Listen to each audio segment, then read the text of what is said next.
नमस्कार, MG news के इस एपिसोड में मैं नीला आपका स्वागत कर रही हूं। शहर और आसपास की खबरों को लेकर हम हाजिर हैं। शुरू करेंगे प्रमुख खबरों से। जमशेदपुर में लगातार बारिश से बढ़ा है स्वर्णरेखा और खरकई नदी का जलस्तर। बयांगबिल डैम का खुला है एक फाटक। तटीय इलाकों की बस्तियों को खाली कराने का प्रशासन ने दिया आदेश। झारखंड शिक्षा न्यायाधिकरण विधेयक विधानसभा में पारित। इसकी खुशी में भारतीय जनता पार्टी के कार्यकर्ताओं ने किया लड्डू का वितरण, सरकार को दिया साधुवाद। पूर्वी सिंहभूम जिला मुख्यालय सभागार में जिला शिक्षा विभाग की आयोजित हुई बैठक। जिला शिक्षा अधीक्षक तथा तमाम पदाधिकारियों के साथ उपायुक्त ने की कई मुद्दों पर चर्चा। आयकर कर्मचारी हैं सरकार से नाराज। 10 सूत्री मांगों को लेकर किया विभाग कार्यालय में प्रदर्शन। आयकर दिवस को मनाएंगे काला दिवस के रूप में। राज्य सरकार द्वारा आयोजित सभी कार्यक्रमों का करेंगे ये बहिष्कार।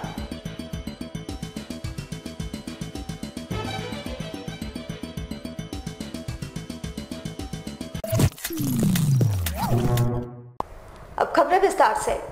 जमशेदपुर में 3 दिनों के भीतर रिकॉर्ड तोड़ बारिश होने से खरकई और स्वर्णरेखा नदी का जलस्तर काफी बढ़ गया है।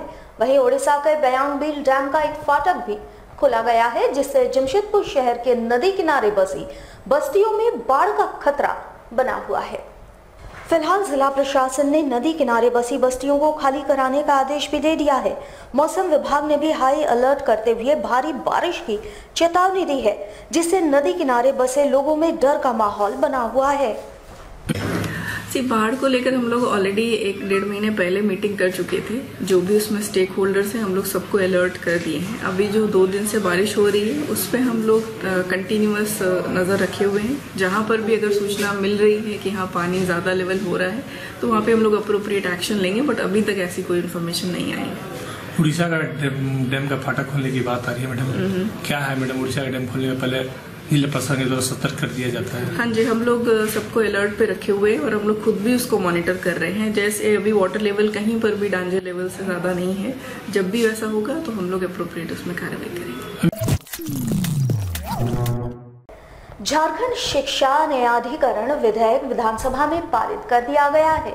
उधर इस विधेयक के पारित होने की खुशी में भारतीय जनता पार्टी के कार्यकर्ताओं ने लड्डू का वितरण किया और सरकार के इस कदम को सराहनीय कदम बताते हुए ढेर सारी बधाइयां दी। जिला अध्यक्ष ने इस दौरान कहा कि प्राइवेट स्कूलों की मनमानी से अभिभावक परेशान रहते थे, लेकिन अब प्राइवेट स्कूलों की मनमानी नहीं चलेगी। इसके लिए सरकार के साथ बैठक कर सही कारणों के स्पष्टीकरण के साथ फीस बढ़ाना होगा। जबकि पहले इंग्लिश मीडियम स्कूल मनमाने ढंग से फीस में बढ़ोतरी किया करते थे, लेकिन रघुवर सरकार ने विधानसभा में विधेयक पास कर अभिभावकों के चेहरे पर मुस्कान ला दी है। न्यायाधिकरण विधेयक 2017 अभिभावकों के लिए काफ़ी हर्ष का विधेयक है, जिसको लेकर काफ़ी लंबे समय से अभिभावक के माध्यम से और भारतीय जनता पार्टी कार्यकर्ताओं के माध्यम से संघर्ष किया गया था।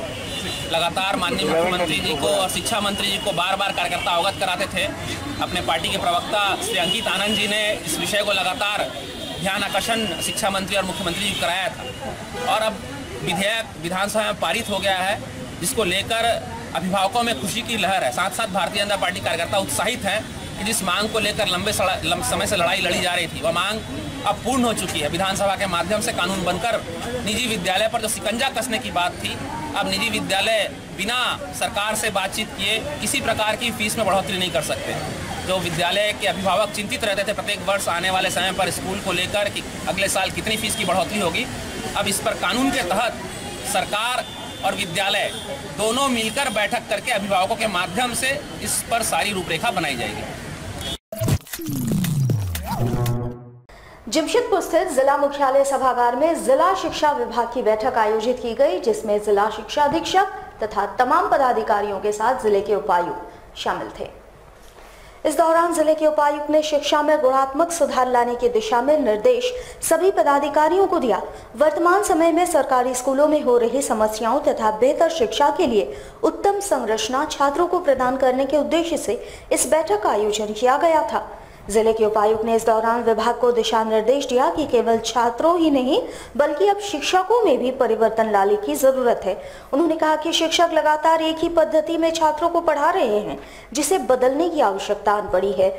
आया चौक पे लिख दिया कुछ चीजें, उसी को बच्चे हो सकते हैं कि building as a learning aid हम कैसे हम बना सकते हैं, क्या आसपास के उदाहरण के माध्यम से हम लोग क्या नहीं है वो जो लर्निंग आउटकम डिसाइडेड है वो यस सर, और उसको कैसे पढ़ाना है, कंटेंट के साथ साथ पेडागॉजी, ये दोनों ही चीजों।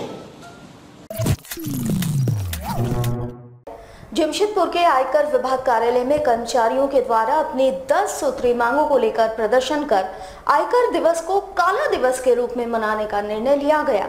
यहां सभी कर्मचारी आयोजित होने वाले सरकारी कार्यक्रमों में भी शामिल नहीं होंगे, ये कहना है आरटीएफ यूनियन के सचिव संतोष कुमार चौबे का। बिष्टुपुर स्थित आयकर विभाग कार्यालय में कर्मचारियों के द्वारा अपनी 10 सूत्री मांगों को लेकर प्रदर्शन किया गया। इस अवसर पर आरटीएफ यूनियन के कई सदस्य शामिल थे।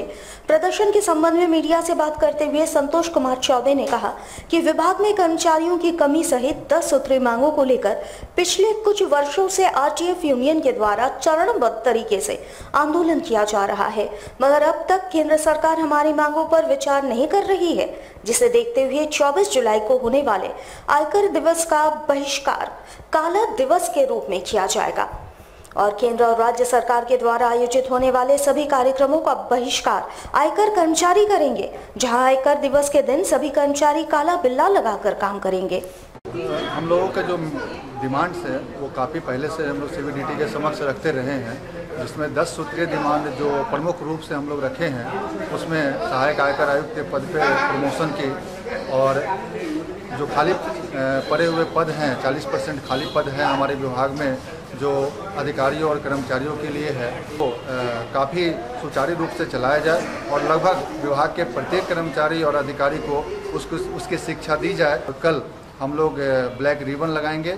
आपको ये जानना है कि आयकर दिवस के रूप में भारत सरकार इनकम टैक्स विभाग कल 24 जुलाई को मनाएगी और हमारा आईटीगो और आईटीएफ का जो संगठन है इस आयकर दिवस का सर्वव्यापी रूप से पूर्ण भारत में विरोध कर रहा है और इस विरोध प्रदर्शन के तौर पे हम लोग कल ब्लैक रिबन लगाएंगे और किसी भी तरह का प्रोग्राम जो इनकम टैक्स डे के लिए प्रशासन के द्वारा आयोजित किया जाएगा उसमें हम लोग सहभागिता अपनी नहीं देंगे।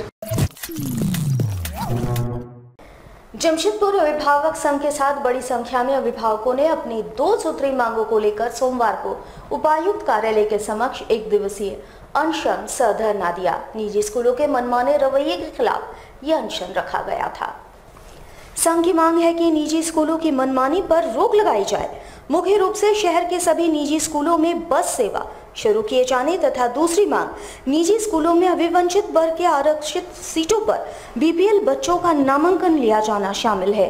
वहीं जमशेदपुर अभिभावक संघ की ओर से उपायुक्त को एक ज्ञापन सौंपा गया। साथ ही 10 दिनों के अंदर ये मांग पूरी नहीं होने पर उपायुक्त कार्यालय के पास आमरण अनशन पर बैठने की भी चेतावनी दी गई। पहली मांग में जो स्कूलों जमशेदपुर के सभी स्कूलों में बस सेवा शुरू की जाए, यह बहुत पुरानी मांग है और इस पर जमशेदपुर अभिभावक संघ पिछले काफ़ी वर्षों से लड़ता रहा है और जिला प्रशासन द्वारा भी आदेशित करने के बाद भी स्कूलों द्वारा भाड़े को लेकर और अभिभावकों से राय लेकर इस मामले को इस तरह से उलझा दिया जा रहा है कि वो फिर ठंडे बस्ते में चला जाता है। स्कूल बच्चे जो पूरी आवश्यकता पूरी करते हैं और उनका आवेदन स्कूलों द्वारा जो है कुछ नुक्स निकाल के, जो ऐसे कुछ नुक्स है नहीं, जो आवेदन वो कर रहे हैं पूरी अधिनियम के प्रावधान के अनुरूप ही हैं, लेकिन उसके बावजूद भी स्कूल उस प्रावधान को ना मानते हुए उनके आवेदन को लटकाए हुए हैं, जिससे काफ़ी बच्चे जो है अभी नामांकन पाने से वंचित हैं। जमशेदपुर अभिभावक संघ दोनों मांगों को आज जिला प्रशासन के पास रख के उपायुक्त महोदय से मांग करेगा कि उनके माध्यम से जल्द इस पर जो है आदेश उनके माध्यम से देने की सादर मांग करेगा। नहीं तो जमशेदपुर अभिभावक संघ 10 दिन का समय देता है, उसके बाद अनिश्चितकालीन भूख हड़ताल पर बैठने के लिए मजबूर हो। टाटा सन्स के पहले चेयरमैन सर दोराबजी टाटा के द्वारा स्थापित न्यू इंडिया इंश्योरेंस कंपनी ने 100 वर्ष पूरा कर लिया है। इस मौके को कंपनी के जमशेदपुर इकाई ने धूमधाम से मनाया। जमशेदपुर में इसके लिए एक समारोह का आयोजन किया गया, जिसमें कंपनी को ऊंचे स्तर तक पहुंचाने वाले कर्मचारियों को सम्मानित किया गया। इस दौरान कंपनी के अधिकारियों ने कहा कि 100 वर्ष पूरी कर चुकी ये कंपनी आज विश्व भर में विख्यात है और अपने ग्राहकों को उत्तम सेवा प्रदान कर रही है और आगे भी कंपनी लगातार ये जारी रखेगी। आज न्यू इंडिया एश्योरेंस कंपनी जो सर दोराब टाटा के द्वारा स्थापित की गई थी और ये एक टाटा की कंपनी थी नेशनलाइजेशन के पहले, जिसके स्थापना के आज 100 वर्ष पूरे हुए। और आज के समय में जबकि किसी भी कंपनी का एवरेज माने औसत जो आयु है वो 12 वर्ष निर्धारित किया गया है, लेकिन न्यू इंडिया एश्योरेंस कंपनी ने 100 वर्ष पूरे करके एक कीर्तिमान स्थापित कर रही है। और हम ऐसा उम्मीद करते हैं कि आगे भी कंपनी उत्तरोत्तर माने वृद्धि करेगी। खबरों में वक्त हो चला है एक छोटे से ब्रेक का, बने रहिए एएमजी न्यूज के साथ। बेटी घर की लक्ष्मी, सपने करे साकार।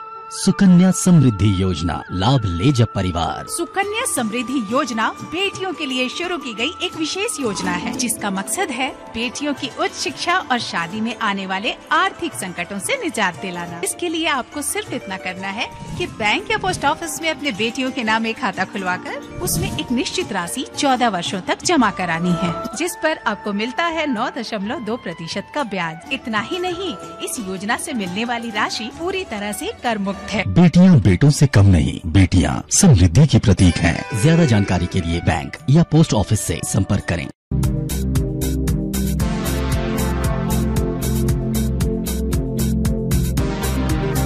सामाजिक सुरक्षा का हुआ विस्तार। प्रधानमंत्री सुरक्षा बीमा, प्रधानमंत्री जीवन ज्योति और अटल पेंशन योजनाएं लेकर आई सरकार। प्रधानमंत्री सुरक्षा बीमा योजना में 12 रुपए के वार्षिक प्रीमियम पर पाएं 2 लाख का दुर्घटना बीमा। 18 से 70 वर्ष तक के आयु वर्गों के लोगों को मिलेगा इसका लाभ। वहीं 330 रुपए की वार्षिक प्रीमियम पर जीवन ज्योति योजना का लाभ उठाएं। इस योजना में भी होगा 2 लाख का बीमा। 18 से 50 वर्ष तक के आयु वर्गों के लोग बीमा कराएं। अटल पेंशन योजना में है खास बात, जब आप होंगे 60 साल के तो निर्धारित जमा राशि में से मिलने लगेगी पेंशन। उम्र की सीमा है 18 से 40 वर्ष तक।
ब्रेक के बाद हम फिर हाजिर हैं। जमशेदपुर के करंडी स्थित LBSM कॉलेज में उस वक्त हंगामा सा माहौल देखा गया जब कॉलेज के छात्रों ने कॉलेज की एक शिक्षिका के खिलाफ मोर्चा खोलते हुए प्राचार्य कक्ष की तालेबंदी कर दी।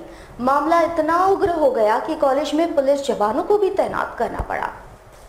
बताया जाता है कि कॉलेज की एक शिक्षिका डॉक्टर सविता मिश्रा तथा कॉलेज छात्र संघ के अध्यक्ष बुरू हासदा के बीच पहले विवाद हो चुका है, जिसके बाद ये मामला गर्मा गया। छात्र संघ के द्वारा सभी छात्रों के साथ मिलकर अपना विरोध प्रकट किया गया और प्राचार्य कक्ष की तालेबंदी कर दी गई। मामला इतना बढ़ गया कि पुलिस जवानों को कॉलेज में तैनात करना पड़ा। छात्र संघ के सदस्यों के अनुसार लगातार उक्त शिक्षिका के द्वारा कॉलेज में छात्रों तथा अन्य शिक्षकों के साथ दुर्व्यवहार किया जाता है, जिस पर कई बार शिकायत की गई, लेकिन उस पर कोई कार्रवाई नहीं की गई, जिस कारण से प्राचार्य कक्ष की तालेबंदी कर दी गई है। ये कि डॉक्टर सविता मिश्रा जिन्होंने एलबीएसएम अध्यक्ष के साथ दुर्व्यवहार किया, अभद्र व्यवहार किया तथा परमिशन लेटर पानी पीने के लिए मांगा है, जिसके लिए छात्र संघ में प्राचार्य कक्ष को ताला जा रहा है और छात्र संघ का मांग है कि डॉक्टर सविता मिश्रा अविलंब अपने गलती को स्वीकार करें या फिर विश्वविद्यालय इनको बर्खास्त करे। हाँ, इससे पहले भी सविता मिश्रा मेरे साथ दुर्व्यवहार किए हैं और इसके साथ साथ पूर्व में गेस्ट लेक्चरर के साथ व्यवहार कर चुकी है। इनका हमेशा जब से वो आई है हमेशा गलत व्यवहार करके खुद को ऊंची आवाज़ों में छात्रों को दबाने का प्रयास करती आ रही है। इस मामले में हम लोग शिकायत कर चुके हैं। शिकायत सुनवाई नहीं होने पर आज हम लोग धरना पर कर रहे हैं। कॉलेज इस बात को नहीं मानती है तो हमें सत्य प्रदर्शन आगे जा रहे हैं। पीने को लेकर के छात्र संघ के अध्यक्ष श्री बुरू हासदा और एक शिक्षिका डॉक्टर सविता मिश्रा के बीच में कुछ कन्फ्यूजन्स हो गए हैं। उसी के बीच में छात्रों का एक प्रतिनिधिमंडल यहाँ बैठा हुआ है और अभी उनसे मैं वार्ता करूँगा और मैं होपफुल हूँ कि हम लोग इस समस्या का समाधान मिल बैठ करके निकाल दें। उन्होंने बोला कि उन्होंने गलती किया है, हालांकि हमने कहा कि पूरी जांच पड़ताल मैं कर लूँगा और एक तरफा कोई काम मैं नहीं करूँगा। अगर आपकी गलती होगी तो उसको भी बताया जाएगा, मैडम की गलती होगी तो उनको भी बताया जाएगा और आगे के लिए भी हिदायत दी जाएगी। समाज सेवा के तहत बंग बंधु और संध्या सम्मेलनी की ओर से कदमा में रक्तदान शिविर का आयोजन किया गया। इस पुण्य कार्य में बंग भाषियों ने बढ़ चढ़कर हिस्सा लिया। जरूरत के वक्त मरीजों की सहायतार्थ रक्त उपलब्ध कराने के उद्देश्य से बंग बंधु संस्था की ओर से रविवार को कदमा स्थित संध्या सम्मेलनी हॉल में रक्तदान महायज्ञ का आयोजन किया गया। समाज के उत्कृष्ट महायज्ञ में बंग बंधुओं ने बढ़ चढ़कर हिस्सा लिया। 50 यूनिट रक्त इस दौरान एकत्रित किए गए। महादान को सफल बनाने में संस्था के सदस्यों के साथ साथ अन्यों ने भी अहम योगदान दिया। बंग बंधु एक सामाजिक संस्था है। बंग बंधु और सांस्कृतिक सम्मेलन संयुक्त प्रयास से एक ब्लड डोनेशन कैंप का आयोजन किया गया है। इसमें बंग बंधु के चारों तरफ से सदस्य जो है मित्र जो है ब्लड डोनेट कर रहे हैं और ये ब्लड समाज के जरूरतमंद लोगों को जरूरत पड़ने पर प्रदान करेंगे। क्या टारगेट है आप लोग का? हम लोग का टारगेट 60 से 70 अचीव करेगा ये हम लोग। राज्य सरकार के आदेश पर जमशेदपुर के ओल्ड एज होम में सीडीपीओ दुर्गेश नंदिनी के द्वारा जांच पड़ताल की गई, जिसमें कई अधिकारी सहित महिला थाना प्रभारी भी शामिल थे। पिछले दिनों मिशनरी चाइल्ड होम से बच्चों को बेचे जाने की खबर मिलने के बाद राज्य सरकार के द्वारा मिशनरीज द्वारा चलाए जा रहे सभी संस्थानों की जांच पड़ताल करने का आदेश दिया गया था, जिसके तहत जमशेदपुर में सीडीपीओ विभाग के द्वारा विभिन्न स्थानों पर जांच पड़ताल की जा रही है और उसी कड़ी में आज ओल्ड एज होम में भी टीम के द्वारा जांच पड़ताल की गई। इस अवसर पर विभाग के कई अधिकारी एवं महिला थाना प्रभारी सहित भारी संख्या में पुलिस बल तैनात थे। वहीं इस संबंध में मीडिया से बात करते हुए सीडीपीओ कार्यालय के अधिकारी ने कहा कि राज्य सरकार के आदेश पर ये जांच पड़ताल की जा रही है। जांच पड़ताल के क्रम में सभी कागजातों को खंगाला जा रहा है एवं ओल्ड एज होम में मौजूद बच्चों से भी पूछताछ की जा रही है। जांच के दौरान प्रथम दृष्टया सब कुछ ठीक लग रहा है। जांच है, मैडम बता रही है, कुछ डॉक्यूमेंट है उसको हम लोग फोटोकॉपी करा के आते हैं, उसके बाद मैडम देगी इसको। जांच क्या थी, किस चीज़ की जांच थी? मिशनरी में जो बच्चा रखे गए उसी की जांच करें। ठीक है, बच्चा कहाँ है क्या है, अभी तक कोई ऐसा कुछ विशेष पाया नहीं गया, पाया जाएगा तो आप लोगों को ठीक है। जांच जारी है ना? क्या सर? जांच जारी है, हाँ है ना? अभी प्रक्रिया लगेगी। पूर्वी सिंहभूम जिले के पोटका जोहातो स्थित सरकारी विद्यालय में शिक्षकों के स्थानांतरण के फैसले पर रोक लगाए जाने की मांग क्षेत्र के ग्रामीणों ने जिले के उपायुक्त के समक्ष उठाई है। इसको लेकर इनके द्वारा प्रदर्शन भी किया गया। प्रदर्शन कर रहे ग्रामीणों के अनुसार पहले क्षेत्र में 2 अलग अलग विद्यालय थे, लेकिन अब एक ही विद्यालय में दोनों का विलय हो चुका है और इसमें प्राथमिक, माध्यमिक तथा हाई स्कूल के छात्र एक ही साथ पढ़ते हैं। इसके विलय की प्रक्रिया के बाद यहाँ 5 सरकारी तथा 2 पारा शिक्षक पदस्थापित किए गए हैं और स्कूल में छात्रों की संख्या लगभग 500 है। इन्होंने कहा कि इन दिनों स्कूल से 3 शिक्षकों का स्थानांतरण के तहत हटाए जाने की रणनीति है, जिसका विरोध इनके द्वारा जताया जा रहा है। का प्रखंड हेसलबिल पंचायत के अंतर्गत गांव जाहतू से आए हुए हैं। जाहतू में हमारे KG से 10 तक स्कूल है, ठीक है। उसमें हम लोगों का पहले से शिक्षक बहुत कमी है। वहाँ से फिर 3 शिक्षक को स्थानांतरण किया जा रहा है। हम लोगों का मांग है कि शिक्षक का जो स्थानांतरण हो रहा है उसको अविलंब रोका जाए, यही हम लोगों का मांग है। और जो 1 से 5 तक जो क्लास है उसमें कम से कम 2 टीचर होना चाहिए और 6 से 8 तक जो है उसमें कम से कम 5 टीचर होना चाहिए और 9 से 10 को अलग। तो ऐसे में भी हम लोग का अभी बच रहा है 4 टीचर और फिर 3 टीचर को वहाँ से यह कर रहा है, स्थानांतरण कर रहा है। तो जो स्थानांतरण कर रहा है वो सब रोकना चाहिए, ये हम लोगों का मांग है। और जितना भी टीचर का कमी है फिर वहाँ दिया जाए टीचर, ये हम लोगों का मांग। जमशेदपुर में चोरी की घटनाएं कुछ इस कदर बढ़ चुकी है कि मंदिर में भगवान भी सुरक्षित नहीं है।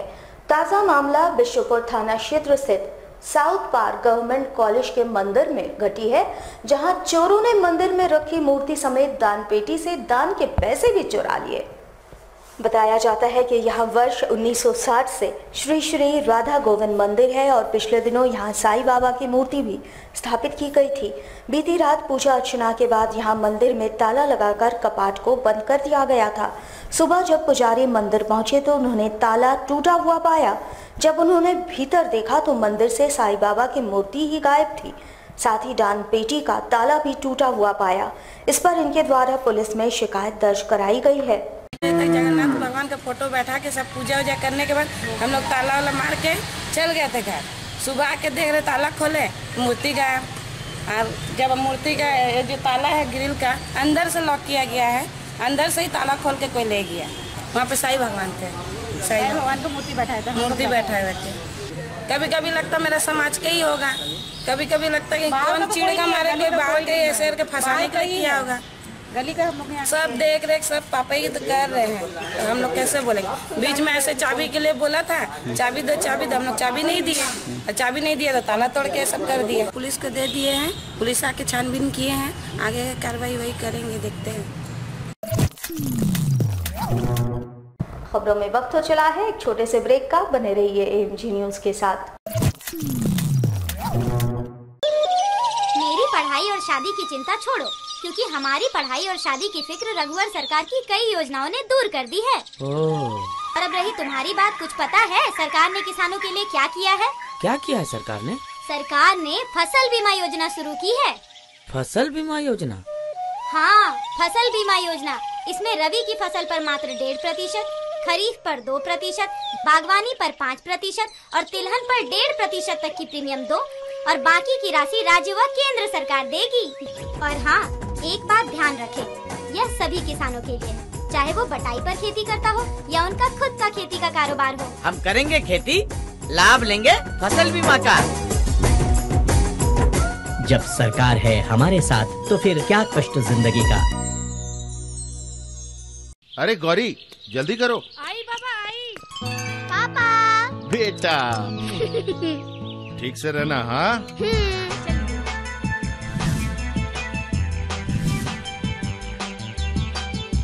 बाय। मेरे मम्मी पापा जब भी बाइक से बाहर जाते हैं वो दोनों हेलमेट जरूर लगाते हैं। क्या आप भी ऐसा करते हैं? अगर नहीं तो आज से ही हेलमेट पहने, क्योंकि आपकी जिंदगी आपके अपनों के लिए अनमोल है।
ब्रेक के बाद हम फिर हाजिर हैं। हिंदू धर्म में बंगला पंचांग के अनुसार सावन मास की शुरुआत हो चुकी है। इसकी पहली सोमवारी के मौके पर कपाली स्थित शिव मंदिर में पूजा अर्चना की गई। इसके लिए दो मुहानी नदी घाट से सभी भक्तों ने कांवर में जल बोझकर भोलेनाथ का अभिषेक किया। प्रत्येक वर्ष सावन माह के पहली सोमवारी पर यहां भगवान भोलेनाथ का विशेष जलाभिषेक किया जाता है। इसके लिए सैकड़ों भक्त दो मुहानी नदी घाट पर पहुंचते हैं और कांवर में जल लेकर पैदल यात्रा करते हुए मंदिर प्रांगण में पहुंचकर भगवान भोलेनाथ का जलाभिषेक करते हैं। यहाँ पूजा के दौरान ईचागढ़ के विधायक साधुचरण महतो उपस्थित रहे। उन्होंने कहा कि वर्षों पहले जब यहाँ शहर भी नहीं बसा था तब भगवान भोलेनाथ यहाँ स्वयं दर्शन दिए थे, जिसके बाद से यहाँ पूजा का दौर शुरू हुआ और आज तक जारी है। लगातार इस पूजा में श्रद्धालुओं की संख्या बढ़ती ही जा रही है। दो मुहानी से जल उठा करके भोपाली प्राचीन शिव मंदिर, जब जमशेदपुर बसा नहीं था उसके कई वर्षों पूर्व यहाँ भोले बाबा स्वयं अपना दर्शन दिए और पूजा उस समय से चलते हुए आ रहा। और उसी के निमित्त आज पहला सोमवारी में यास कोपाली नगर क्षेत्र के कई ग्रामीण युवक युवतियाँ सभी लोग मिलकर भोले बाबा का आराधना के लिए दो मुहानी से लेकर यहाँ तक पैदल ही जल लेकर के आए और उनको समर्पण किए, जल चढ़ाएं। सरायकेला खरसावां जिले के आदितपुर नगर निगम के वार्ड संख्या 18 के पार्षद पर इसी वार्ड की एक महिला ने आदितपुर थाने में छेड़खानी का आरोप लगाते हुए मामला दर्ज कराया। फिर क्या था, पूरा नगर निगम और भाजपा कार्यकर्ता पार्षद के समर्थन में थाना पहुंच गए और थाना प्रभारी से मामले को खारिज करने को कहा। वहीं पार्षद के समर्थन में नगर निगम के डिप्टी मेयर ने थाना प्रभारी को दो टूक कहा कि किसी भी जनप्रतिनिधि के मामले में सीधे एफआईआर दर्ज करने से पहले उनकी छवि का भी ख्याल रखा जाए। वहीं भाजपा नेता गणेश महाली ने विपक्ष का साजिश बताते हुए थाने को चेतावनी दी कि यदि दोबारा इस प्रकार की कार्रवाई की जाती है तो इसका परिणाम अच्छा नहीं होगा। पार्टी की छवि का हवाला देते हुए उन्होंने कहा कि भाजपा के किसी भी कार्यकर्ता के मामले में बगैर जांच के मामला दर्ज नहीं होना चाहिए। वहीं अपने पर लगे आरोपों को पार्षद रंजन कुमार सिंह ने निकाय चुनाव में हार का बदला बताया। प्राथमिकी रंजन वार्ड पार्षद पर किया गया है, छेड़खानी का आरोप लगाते हुए प्राथमिकी अंकित कराया गया है, लेकिन वो अभी तक जितना प्राथमिकी का और अनुसंधान करने के बाद स्पष्ट है कि ये कांड ऐसे झूठा है और झूठा आरोप लगाया गया है। अनुसंधान करने ये बात भी प्रकाश में आया है कि ये पहले भी कई डेरा में रहती थी और डेरा खाली कराने का जब बारी आता था तो उस पर झूठा आरोप लगा के इस तरह के है दबाव बनाती थी। हर बिंदुओं के पहल पर जाँच गहराई से किया जाएगा और जो केस झूठा है तो झूठा ही रहेगा और जो भी बात सामने आएगी सारे उसमें है तो अनुसंधान करने उसकी जांच। जमशेदपुर के विष्णुपुर स्थित राम मंदिर कमेटी के चुनाव को स्थगित किए जाने की मांग चुनाव में विपक्ष की भूमिका अदा कर रहे लोगों ने उठाया है। इस संबंध में इनके द्वारा जिले के उपायुक्त को मांग पत्र भी सौंपा गया। वैसे आगामी 5 अगस्त को चुनाव की तिथि निर्धारित की गई है। पूर्व कमेटी के सदस्य तथा नए चुनाव में महासचिव पद के दावेदार दुर्गा प्रसाद शर्मा ने इस मामले में कहा कि जो चुनाव प्रभारी हैं उन्होंने पिछले दिनों ये घोषणा कर दी थी कि जिनके भी ऊपर न्यायिक मामले चल रहे हैं वे चुनाव नहीं लड़ सकते और इसके तहत विपक्ष में खड़े अधिकतर उम्मीदवारों को चुनाव में दावेदारी से दूर कर दिया गया। इन्होंने कहा कि कमेटी में काबिज लोगों के द्वारा ऐसा जबरन करवाया गया है, जबकि जो फिलहाल कमेटी में काबिज हैं उन पर न्यायालय में क्रिमिनल केस चल रहा है। चुनाव अधिकारी के आदिनारायण राव और टी आदिनारायण राव और के वेणुगोपाल की ओर से गलत निर्णय लेकर के, एक तरफा निर्णय लेकर के या अध्यक्ष से पैसा खा करके उन्होंने ये निर्णय लिया कि हम 18 आदमी को, हम 5 आदमी कमेटी के जो थे उनको और 13 कॉलोनी में रहने वाले लोगों को एक केस का हवाला दे करके अदालत में आपके ऊपर केस चल रहा है इसलिए आप लोगों को चुनाव लड़ने नहीं दिया जाएगा, ये बोल के हमने हटा दिया। जबकि बात यह है कि केस अगर लड़ने का बात अगर हो तो अध्यक्ष और उनके साथ साथ 4 और लोग भी हैं जिनके ऊपर केस लगा हुआ है। हमारे ऊपर सिविल केस लगा हुआ है कि हमने मंदिर में जाकर के हल्ला किया, लेकिन उनके ऊपर क्रिमिनल केस है कि उन्होंने किसी को मारा है, मार करके हमारे कमेटी के सदस्य को मारा है, जिसके चलते उनके ऊपर क्रिमिनल केस लगा है और वो बेल पे ही छुटे हुए थे, अभी भी बेल पे चल रहे हैं। अभी उपायुक्त महोदय मिलने जा रहे हैं उपायुक्त जी से और ये कहने के लिए कि ज्ञापन दे करके कि हमारा ये चुनाव 5 तारीख को जो होने वाला उसको रद्द किया जाए और एक जांच निष्पक्ष रूप से जांच किया जाए और उसका न्याय हम सबको न्याय मिले। खबरों में वक्त हो चला है एक छोटे से ब्रेक का। बने रहिए एएमजी न्यूज के साथ।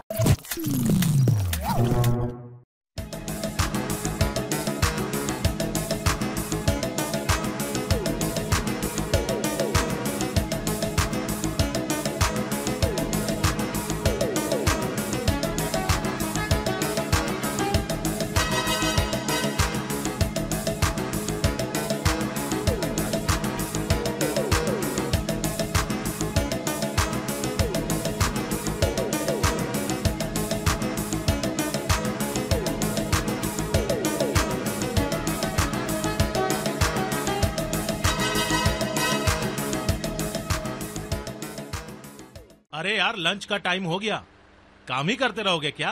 यार एक बात बताऊं, अभी अभी एक SMS आया है जिसमें मुझे 1 लाख रुपए का इनाम मिला है। तुम्हें शायद मालूम नहीं, आजकल हर दूसरे आदमी के पास ऐसे SMS या फोन कॉल्स आ रहे हैं जिसमें पैसों का लालच देकर उनसे उनका ATM पिन नंबर और ATM कार्ड नंबर मांगा जा रहा है। कहीं तुमसे भी ATM का पिन नंबर और ATM का कार्ड नंबर तो नहीं मांगा? मांगा है ना यार। भूल के भी मत भेजना, वरना सारे पैसे तुम्हारे अकाउंट से मिनटों में उड़ा लिए जाएंगे। ऐसा? अगर आपसे भी कोई टेलीफोन, SMS या ईमेल द्वारा आपका अकाउंट नंबर, आपके ATM का पिन नंबर या ईमेल एड्रेस वगैरह किसी तरह की कोई भी जानकारी मांगे तो उसे बिल्कुल न दें, वरना आप भी ठगे जा सकते हैं। मुख्यमंत्री रघुवर दास की अनूठी पहल का दिखेगा असर। विकास की धारा बहेगी खेतों खलिहानों में, चौपालों पे बैठेगी सरकार। होगा ग्रामीणों का जुटान, गांवों की सुनेंगे, लेंगे सबके सुझाव। सबकी सहमति से ही होगा सबका विकास। हरियाली की चादर पर लिखेंगे झारखंड का इतिहास। राज्य की बेहतरी के लिए सरकार ने लगाया जोर, सरकार चली गांव की ओर। सुकन्या समृद्धि योजना के तहत अपनी लाडलियों का भविष्य संवारें। 1 से 10 वर्ष की उम्र तक खाते खुलवाने की मिली है छूट। देर न करें, खाते खुलवाने के लिए बैंकों और डाकघरों में पधारें। 18वें वर्ष में आपकी लाडली को मिलेगी आधी राशि निकालने की छूट। याद रखें, सरकार जमा राशि पर देगी आयकर की छूट। झारखंड के बेटियों का भविष्य बनाना है, सबको मिलजुल कर उसे आगे बढ़ाना है। कोमल हाथों को समृद्धि की ताकत, सुकन्या समृद्धि योजना। ब्रेक के बाद हम फिर हाजिर हैं। बिष्टुपुर से सटे कपाली क्षेत्र की एक महिला की उसी के पड़ोस में रहने वाले युवकों ने पिटाई कर दी, साथ ही महिला पर चाकू से हमला कर दिया। घायल महिला को इलाज के लिए MGM अस्पताल पहुंचाया गया। बताया जाता है कि इस महिला का नाम जुबैदा खातून है और ये कपाली इलाके में रहती है। इनके पड़ोस में कुछ लोग रहते हैं जो पेशे से कसाई है। इनके द्वारा महिला को जबरन घर में गोश्त रखने को कहा जा रहा था। जब महिला ने गोश्त रखने से इनकार कर दिया तो लगभग 30 की संख्या में युवकों ने महिला की पिटाई बेस बैट से कर दी, साथ ही उन पर चाकू से हमला कर दिया।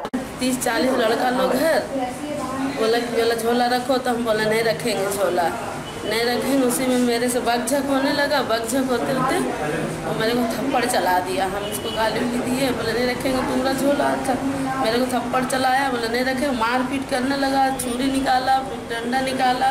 हॉकी खेलने वाला और सबसे मिल करके उन लोग 30-40 लड़का को बुला लिया, खूब मारा मेरे को। और लोग गोश्त बेचते हैं। इमरान, दस्तगीर, ये लोग गोश्त रखने बोल रहा था, नहीं रखे, इसी के लिए हमको मारपीट किया। और उसकी वाइफ सोनी, वो भी आई, वो भी मारी। कसाई है, गोश्त बिक्री करता है। ये पूरा बर्तन बाहर फेंक दिया है। पूरा जितना सब है ना, गाड़ी उड़ी, जितना पलंग उलंग सब में डंडा से मार मार के पूरा एकदम चकनाचूर कर दिया। टाटा कंपनी के माल वाहक वेंडरों के खिलाफ जमशेदपुर के ट्रक मालिकों ने उपायुक्त कार्यालय पर जोरदार प्रदर्शन किया, साथ ही वेंडरों के खिलाफ जमकर नारेबाजी की गई। ट्रक मालिकों को युवा जदयू का समर्थन भी मिला था। युवा जदयू के प्रदेश अध्यक्ष डॉक्टर पवन पांडे अपने कार्यकर्ताओं के साथ ट्रक मालिकों के साथ उपायुक्त कार्यालय पहुंचे। उन्होंने कहा कि टाटा स्टील में माल वाहक 13 वेंडर है। महंगाई बढ़ते ही कंपनी ने भाड़ा बढ़ाया, मगर वेंडर ट्रक मालिकों को पुराने रेट पर ही चलने को कह रहे हैं। उन्होंने कहा कि इतना ही नहीं, वेंडर 10 साल पुरानी गाड़ियों को भी नहीं चलने दे रहे हैं। उनका कंपनी के अंदर अपना ही कानून चल रहा है जिसका युवा जदयू विरोध जता रही है। अगर जरूरत पड़ी तो एक बार फिर चक्का जाम किया जाएगा। कंपनी द्वारा एक ऐसी व्यवस्था बनाई गई है जिसमें कि वेंडर को 50% गाड़ी से अपने माल की ढुलाई और 50% स्थानीय लोकल मालिकों के टेलर के द्वारा माल की सप्लाई का व्यवस्था बनाया गया है इस शहर में।